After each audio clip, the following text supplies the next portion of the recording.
मैंने हमारी बना डाला तो क्या यमपुर पहुँच जाऊं।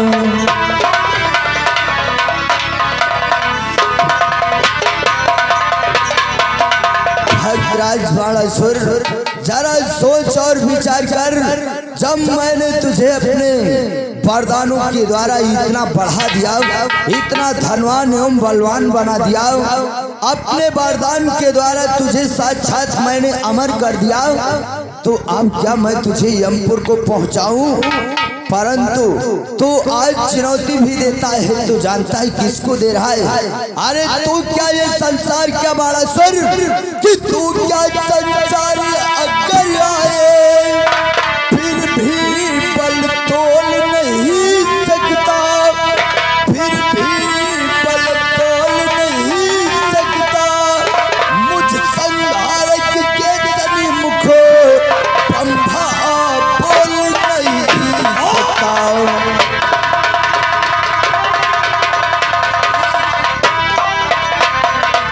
मुझे संहारक के तनी मुखो ब्रह्मा भी बोल।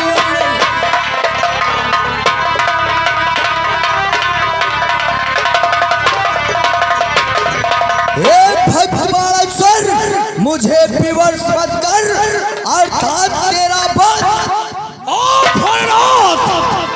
या तो कोई योद्धा बतलाओ, अन्यथा मैं इस कैलाश पर्वत को छोड़ करके नहीं जाऊंगा।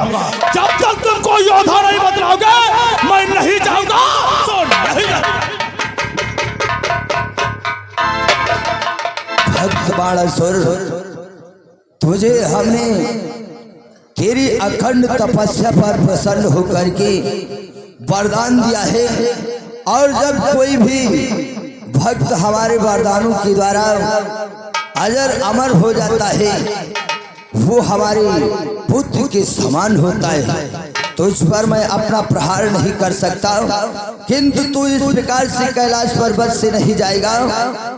तो भक्त बाणासुर, मैं तुमको कोई योद्धा तो नहीं बतला सकता हूँ, परंतु तुझे हम वरदान और दे सकता हूँ। भोलेनाथ, मुझे वरदान नहीं चाहिए, योद्धा चाहिए।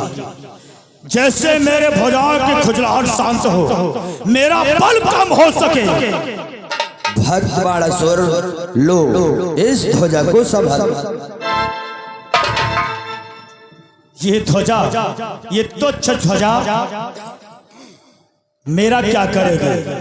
लगता है हमें तो यही मालूम होता है कि आज भोलवा के भंगिया चढ़ गई। एक गजेड़ी कहीं के, भगेड़ी कहीं के, ये तुच्छ ध्वजा, इस ध्वजा को लेकर के मैं क्या करूँगा? भक्त बाणासुर, उठा इस ध्वजा को, अर्थात तू जल करके भस्म हो जाएगा। भक्त बाणासुर, तुझको शायद ये साधारण ध्वजा नजर आती है, परंतु ये कोई साधारण ध्वजा नहीं, बल्कि जानता है ये क्या है? क्या है? कि बस कुछ रो जो तक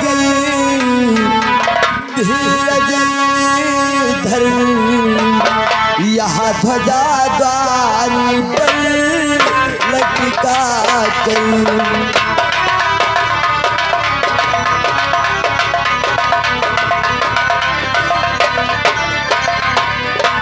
कि बस कुछ रो जो तक धीरज धर, यहाँ ध्वजा द्वार पर लटका कर। और प्रतिदिन प्रभाती के होते ही इसकी जान जी को पूजा करूं।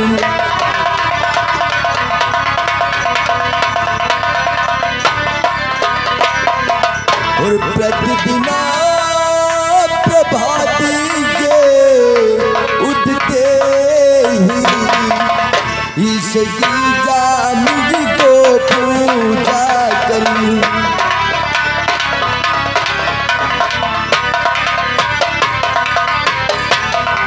भक्त बाणासुर इस ध्वजा को लेकर के जाओ, अपने महल के सबसे ऊंची चोटी पे लगा देना और इस ध्वजा की प्रतिदिन प्रभात होते ही देखभाल और पूजा करना।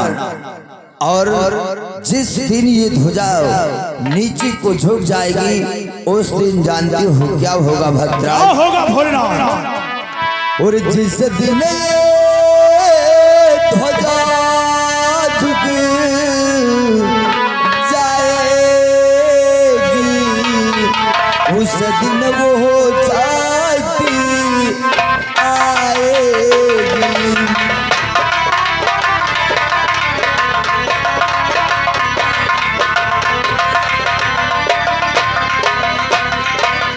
तो जिस दिन ध्वजा झुक जाएगी उस दिन बहुत शक्ति आएगी। जो तेरी साहसी भुजाओं की घड़ियों में मान घटाएगी।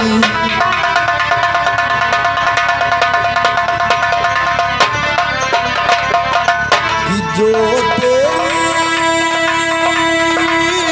साहसी भुजाओं की घड़ियों में मान घटाएगी।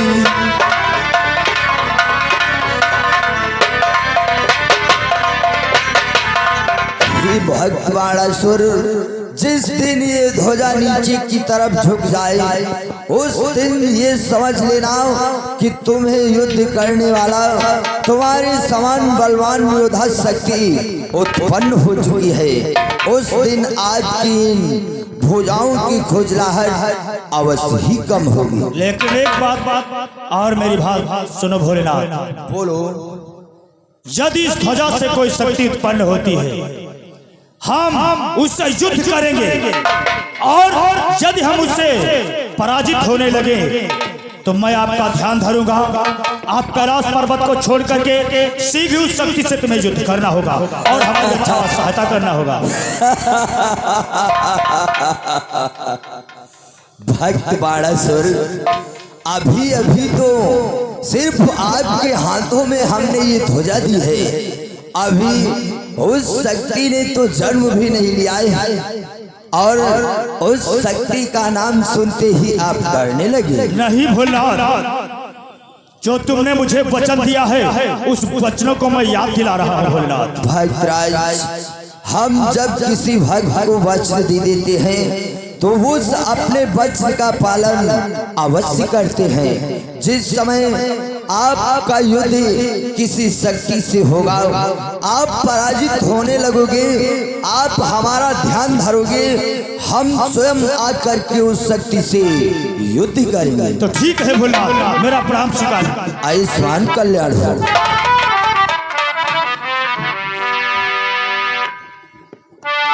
देवी कहो स्वामी। तीखा आज हमारा भक्त अभिमान और अहंकार में आ गया।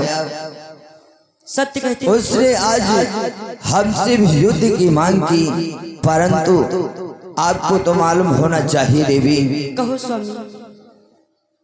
हम अपने भक्त के हृदय में सब कुछ तो देख सकता हूँ, परंतु अभिमान और अहंकार नहीं देख सकता हूँ।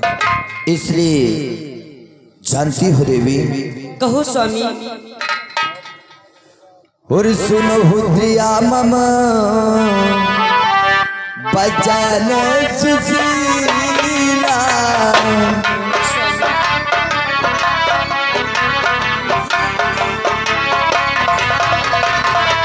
सुनो हुद्रिया मम बचन सुशीला, अब का झुकारा में चाहती नागली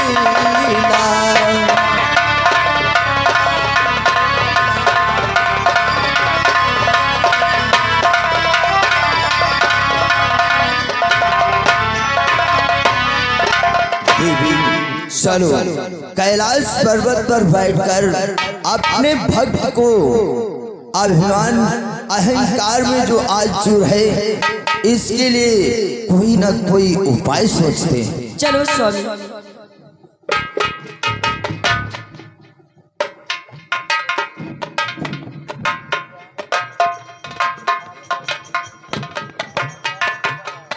हाँ तो लीला भक्तो आइए। महाराज बाणासुर इधर भगवान भोलेनाथ से मायावी ध्वजा लेकर अपने महलों को जाते हैं। क्या होता है सीन के माध्यम से ध्यान दीजिएगा। तो आइए चलते चलते एक लाइन तत्पश्चात देखे सीन। तो कहना क्या मास्टर, हाय सासु न पर करें शासन बहुरिया, सासु न पर करें शासन बहुरिया।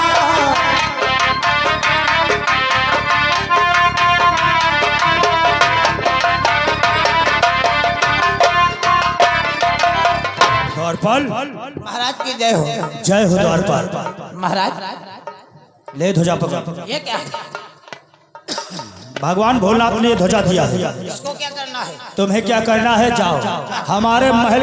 कहाँ जा रहा है? पहले मेरी पूरी बात तो सुन ले।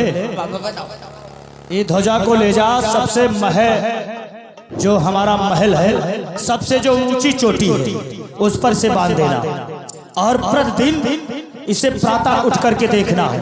और तुझे क्या देखना है? जिस दिन ये ध्वजा नीचे को झुक जाए आकर के मुझे खबर करना है। जाओ जाओ जाओ।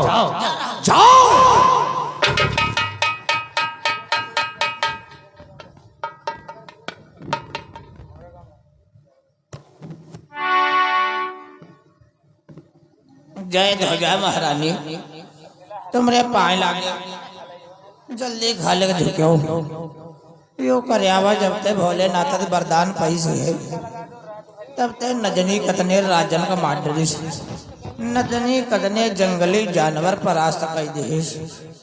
अब तुम्हें एका बल कम कर सकते हो।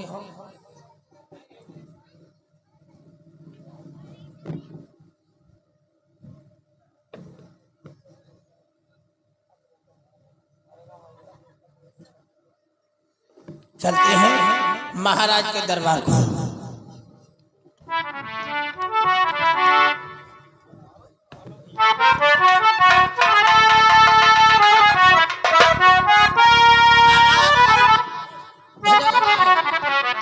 ध्वजा लगाकर आए हैं और बहुत ही खुशखबरी है।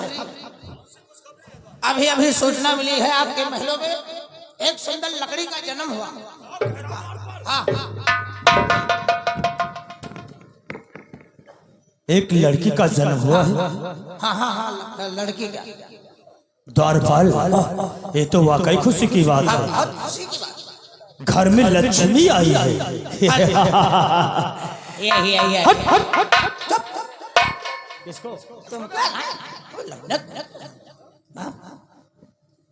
द्वारपाल इसलिए इसी खुशी में हमारे महल को सजवाओ सब सजा और ब्राह्मणों को बुला करके उन्हें भोजन करवाओ। हमारे प्रजा को बहुत सारा धन दे करके और